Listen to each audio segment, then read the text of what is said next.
The cataclysmic downfall of Blizzard Entertainment is very well known. When you look through the many blunders of modern Blizzard, you see mistake after mistake. But if you track this back to the beginning, there is one specific choice, one particular horse, that ushered in the beginning of the end. Like a horseman of the apocalypse whose appearance was the start of a butterfly effect chain reaction that would bring upon the demise of one of the most revered companies in gaming. In 2008, Wrath of the Lich King had released, and is seen as one of the best WoW expansions of all time. Funny enough, in 2008, Blizzard was also acquired by everyone's favorite company, Activision. Interesting that the best WoW expansions are usually seen as the ones developed immediately before Activision was in the picture. By some cosmic coincidence, less than 1 year later in 2009, Blizzard would start selling the very first virtual items for World of Warcraft. WoW had launched in 2004 and had operated for years with no microtransactions. Give it 1 year with Activision vaguely in the picture, and suddenly store pets are popping up.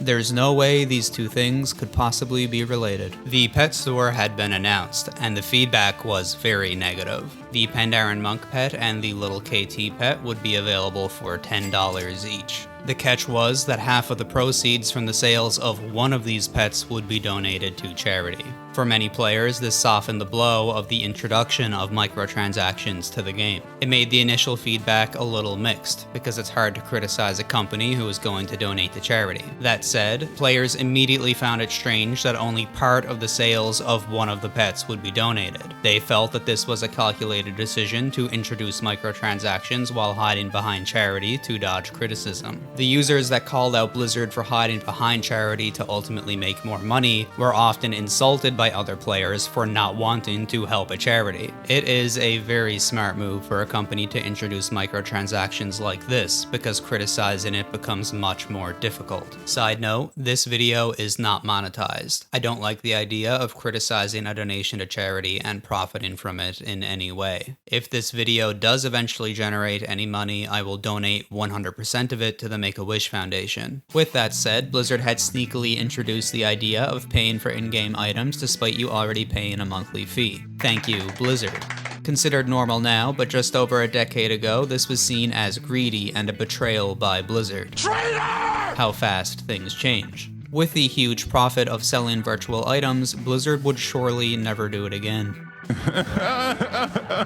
In March of 2010, two new items were data mined, Little XT and this starry horse. Players were excited to learn how to get these new items and were trying to figure out where they would drop in-game. 1 month later, Blizzard would announce the method to get these new items. Use pickpocket on your mom's purse, loot her credit card, and submit that information in the Blizzard store. The mount had a 100% drop rate. Players were upset. The amount of forum posts you can find about this from 2010 is incredible. $25, even more than the monthly subscription fee. The mount also happened to aesthetically fit the theme of Ulduar, an in-game raid at the time, almost as if it should have just been a drop in the raid. This was seen again as a greedy move and a step in the wrong direction for Blizzard. Players vowed they would not buy this mount.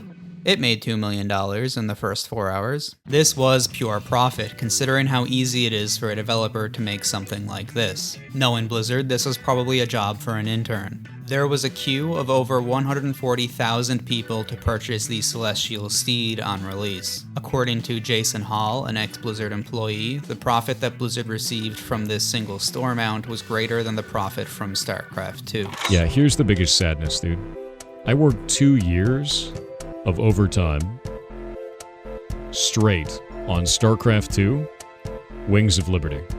StarCraft 2 Wings of Liberty made less money than the horse, the first Sparkle Pony horse in World of Warcraft. This is because it takes a lot of money to make a game. It takes almost no money to make one cosmetic item in a game. One of those things carries a lot of risk, and the other carries no risk at all. As of now, there have been 28 different mounts on the Blizzard store, as well as 23 pets, 5 in-game toys, and a bunch of transmogs. Like a horseman of the apocalypse, the celestial steed had ushered in the beginning of the end. Blizzard had realized the incredible profit available through microtransactions, and as we now know, Blizzard would never be the same. There has not been one game from Blizzard since that has not involved microtransactions in some way. It's difficult to imagine how these business practices could get more predatory. Luckily for us, this video is about Blizzard. So of course, they found a way. Overwatch released in May of 2016 and cost $40 on release. Wow, that's a cheap price for a full game. Do you know what's an even better way to make money off of your loyal fans than selling them content for a game that they already paid for? Don't sell them a cosmetic that they want. Sell them the chance at a cosmetic that they want. The main way to unlock things in-game was via loot boxes, a great way to introduce kids to gambling. Blizzard would give you some free spins on the slot machine, of course. This way you can microdose the rush of flushing your money away at a casino. You can really experience what it feels like to be a rat in a Skinner box. Thank you, Blizzard. The good thing about Overwatch was that you did earn free slot machine spins relatively fast. This meant that you could, eventually, get the cosmetics that you wanted for free. Blizzard realized their mistake here. Oh no! The game was later re-released, a 2 was put after the name, a battle pass was added, and was heavily monetized. Again, thank you, Blizzard. Blizzard already had Hearthstone available, which was, of course, free to play with a microtransaction system. It was hugely successful, and Blizzard learned from this. Fans had been waiting desperately for a new Diablo game, and Blizzard would deliver. They moved the action RPG to mobile, which is how everyone prefers to play fast-paced action games. What a coincidence, the mobile market is also hugely profitable. It could cost up to $110,000 to fully gear up in Diablo Immortal. Of course, this doesn't mean that it's pay to win or anything like that. You could do this for free. It would only cost you about 10 years. The best thing about Diablo Immortal was this incredible moment from BlizzCon. We don't have any plans at the moment to do PC. Do you guys not have phones? Yeah, you guys all have phones, right? As it would turn out, they did in fact have phones. Diablo Immortal generated over $500 million in its first year, well over $1 million per day.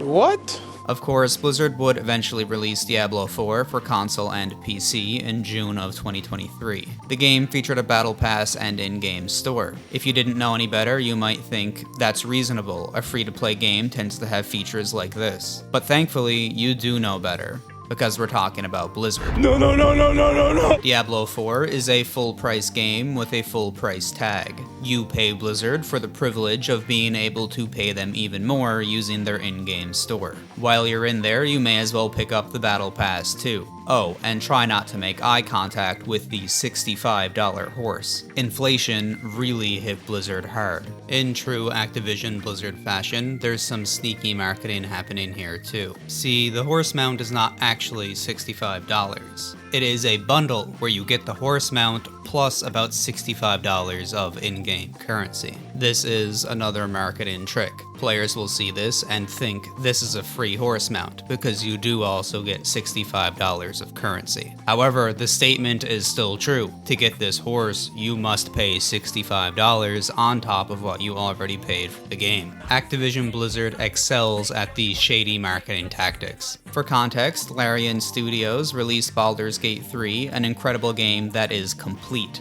No microtransactions to be seen for $10 less. To be clear, the Diablo 4 horse costs $5 more than Baldur's Gate 3. Blizzard's manipulative tactics to squeeze every dollar out of their fans shows no signs of slowing down. Warcraft Rumble, their latest mobile game, is built completely around this system. It looks kind of like a slot machine because it practically is one. This game is what you get when a company learns about dark patterns online and decides to do an any percent speed run of exploiting their fans. The online PvP starts off with a level cap, so when you play against other players, your armies are usually the same level. As you rank up, this cap gets higher and is quickly removed completely. This means that the ranked matchmaking can put you against players whose units are at a higher level and therefore stronger than yours. It is literally pay to win. The bigger wallet wins. By the time this becomes obvious to the player, they have already invested a significant amount of time and probably money. This is, unfortunately, common in this type of game. This does not make this practice acceptable. Exploiting someone is not acceptable just because someone else exploited them first. The Blizzard that exists today is clearly not the same Blizzard that made some of my favorite games. And it literally isn't. The people who made the company what it was and made the games what they were aren't there anymore. I intentionally didn't cover the Warcraft 3 Reforged issue because this video would be at least an hour long.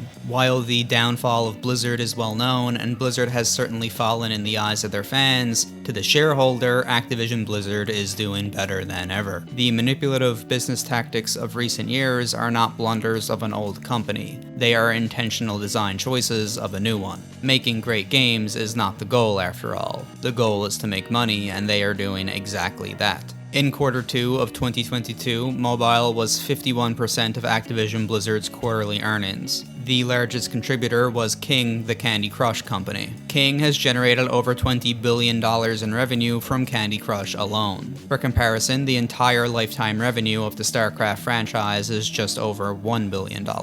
In short, don't expect a StarCraft 3, but do expect a mobile game drowning in microtransactions. When you think of an amazing game, you might think of Warcraft 3, early World of Warcraft, or Baldur's Gate 3. When a shareholder thinks of an amazing game, they think of Candy Crush and the ridiculous return on investment. I do want to stress this is not the fault of the average employee at Blizzard. Most people who want to work at Blizzard likely do it because of a passion for Blizzard games. Unfortunately, these people don't lead the company. They suffer at the hands of those who do. It's important to keep in mind that the average employee is probably just trying to do their best, and they don't deserve to be blamed for the greed of those at the top.